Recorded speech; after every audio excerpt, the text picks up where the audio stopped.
It looks like Microsoft made another stellar announcement today. Phil Spencer going out of his way to make sure that these things get announced at a good time, really. It's honestly at a time when gamers kind of least expect it, I guess. But yeah, nice to see this happening.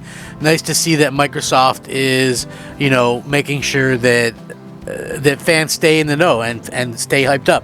Again, it's not even the hype thing or the hey, let's keep the fans abreast of the situation. It's the fact that they're very, very, I want to say, transparent with everything. And I like that fact about Microsoft. I think that not enough people take that into consideration when it comes to what's going on with Xbox right now. So I do like that. I think that this is very, very much one of those things that honestly is going to get talked about a lot more in the coming months, and that's an exciting prospect. But I can't wait to get into this as well. Should be a fairly good video. Thank you all for checking it out. I'm the Crap Gamer. This is Crap Gamer Reviews, back with another video. Slap that like button, give it a like.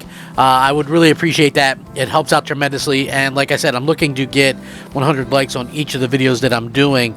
Just would be a really cool thing. It's like this small goal, obviously. But it is a goal that I am looking to get nonetheless. So, if you could help me out, I would love that.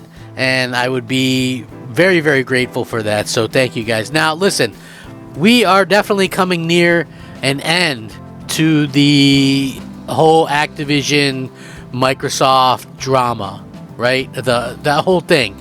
We are coming to an end to that. Fortunately, right? I think all of us can pretty much agree that it was a bunch of nonsense, right? Like, we had to put up with this stuff for a very long time. It looks like the CMA has kind of sided with Microsoft on what they're doing. Their only concern was cloud. Again, once they totally understand what's going on with the cloud even, we'll see a different story, I believe. So today, Phil Spencer announced another 10-year partnership with a cloud-based company, this time with EE, which is the latest in a series of commitments made as part of its attempted Activision Blizzard acquisition. Microsoft has announced yet another 10-year deal to bring Xbox and Activision content to a new platform, this time with UK mobile network operator and internet service provider EE.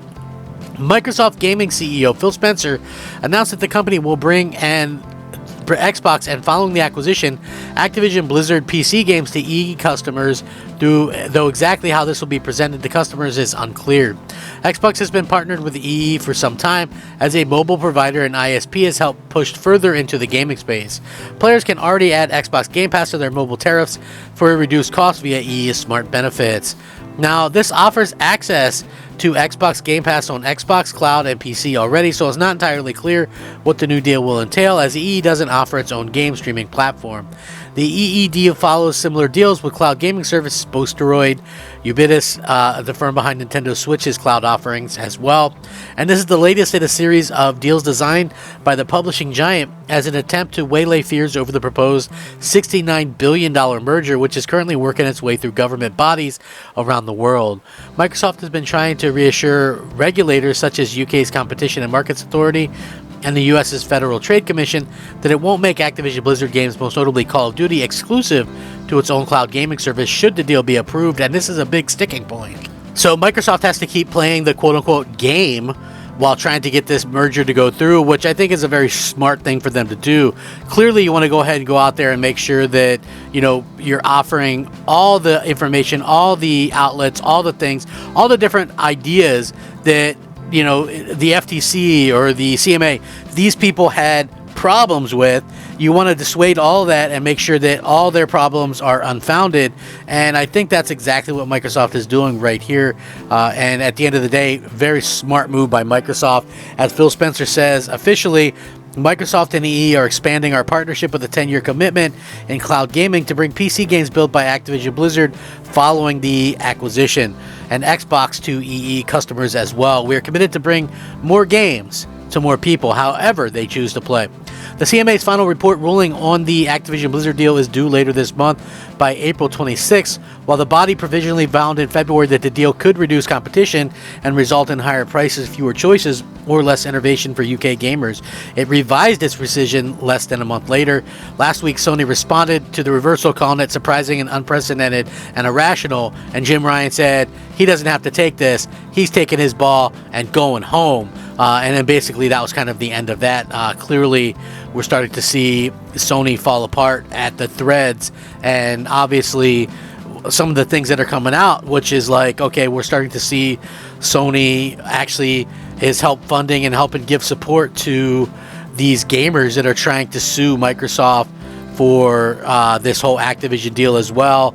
Actually getting help from Sony. I mean, that is a level of petty that I never knew existed. So yeah, it is so funny to see that. But again, Microsoft doing all the right things here, making sure that all the I's are dotted, all the T's are crossed. I mean, what more could you really ask for at this particular time? I think that it is the smartest move that they could make, and clearly they continue to bring some tremendous things to Xbox gamers. Now, again, personally, I don't give a damn about cloud gaming at all. I think cloud gaming's a joke. I think that these people don't understand cloud gaming. I think that cloud gaming's never going to catch on. I've said this repeatedly through the years, and yet people still won't give me credit for it. Like, what? Like, then people go, well, you know, you stream your music or you stream your movies or TV. Listen, the other day, my internet, and as you guys know, I have Starlink internet, which is decent. It's okay. It's much better than what I had been using. But I'll be honest, the internet went down the other night for a couple hours or whatever. There's some kind of problem on their end. So I was watching just a regular DVD, right? Because as you guys know, the Blu-ray players that are like game consoles and stuff, they need to be connected to the internet for the most part to be able to play like the 4K. So this isn't even this is a regular DVD. I was watching Dodgeball, right? You know, funny movie, Ben Stiller. You guys have probably all seen it a million times like me, but I just popped this in into my Xbox 360, mind you, and watching it on my TV, and this thing looks clear with the better frame rate than anything that I've been streaming at any point. And this is just a regular DVD, right? Like, yeah, the compression and all that just really kills movies and all that. So I can imagine what it does to video games, right? And there's not any amount of speed or internet that's going to fix that, because there's times when I have over 100 plus gigabyte internet and it still doesn't look great and still pixelates and still causes issues.